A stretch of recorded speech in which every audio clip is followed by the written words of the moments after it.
Assalamualaikum, halo semuanya.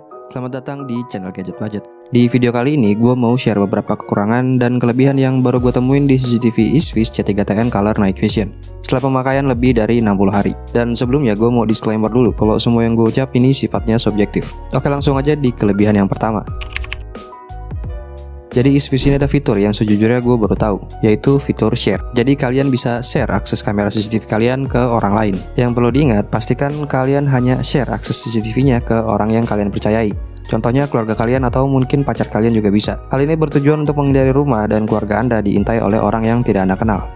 Untuk jumlah maksimal device yang bisa kita share itu sampai 10 device ya. Dan untuk aplikasi Eastvis ini dapat memuat atau menampung lebih dari 100 CCTV. Oke, jadi di sini gue akan membuatkan tutorial cara share akses CCTV-nya ke orang lain. Pertama-tama siapkan dua smartphone. Smartphone yang pertama ini device utama kalian ya. Anggaplah smartphone server CCTV kalian. Dan smartphone yang kedua ini device yang mau kalian share. Pastikan device yang kedua udah download aplikasi Eastvis dan udah sign in pakai email mereka. Lalu langkah selanjutnya kalian buka aplikasi Eastvis di HP utama kalian. Lalu klik icon profile kalian.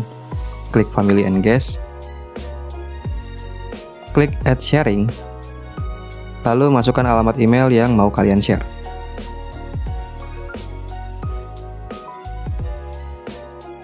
Nah, di bagian ini tentunya kalian bisa atur mau share sampai sejauh mana.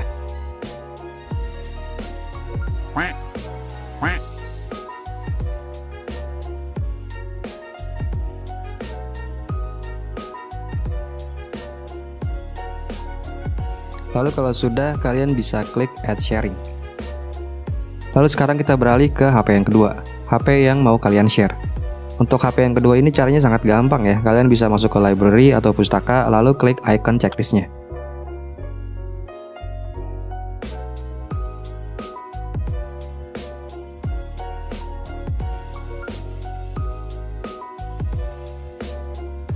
Dan kalau ada kode verifikasinya, kalian bisa kasih kode verifikasinya ke orang yang kalian share.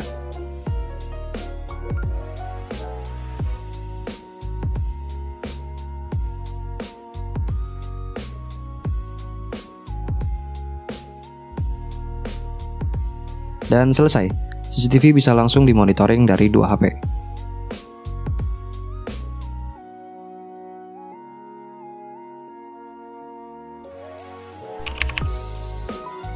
Karena ini CCTV outdoor, ya pemasangannya juga di luar tanpa rain roof. Dan selama pemakaian lebih dari 60 hari, CCTV ini udah puluhan kali kena hujan dari mulai gerimis sampai hujan yang intensitasnya tinggi. Dan gak ada masalah sama sekali. Sertifikasi IP67-nya bukan gimmick dan benar-benar teruji. Mantap pokoknya. Oke, jadi ini based on experience ya. Jadi di tanggal 18 sampai 20 April 2024, wifi rumahku itu trouble dan nggak bisa dimonitoring CCTV-nya. Lampu indikator di CCTV-nya juga berwarna merah. Jadi gue berasumsi kalau CCTV-nya off record sampai trouble wifi-nya beres. Dan ajaibnya saat wifi-nya udah normal, footage video di tanggal 18 sampai 20 itu tetap ada. Yang artinya CCTV ini tetap merekam walau tanpa internet. Oke, sejujurnya emang di awal ada sedikit keraguan dari gue pribadi. Ya, secara resolusinya yang disematkan emang terbilang kecil ya, dengan Full HD 1080 pixel. Cuma selama pemakaian menurut gue ini udah ngejawab semua keraguan gue. Dan cukup baik buat jadi kamera pengawas di rumah gue. Dan menurut penilaian gue, untuk kualitas gambar yang dihasilkan di kondisi yang banyak cahaya kayak di siang hari, ini udah lebih dari cukup. Dan buat kondisi minim cahaya kayak malam hari, penilaian gue buat night visionnya ini bagus aja ya. Standar, nggak bagus banget, nggak jelek juga. Gue coba tes pakai plat mobil dengan jarak dari CCTV ke tempat gue berdiri ini 6 meter. Dan untuk hasilnya walaupun di zoom masih kelihatan cukup jelas, walaupun nggak terlalu detail. Buat ngedeteksi wajah juga masih kelihatan kok di jarak yang sama.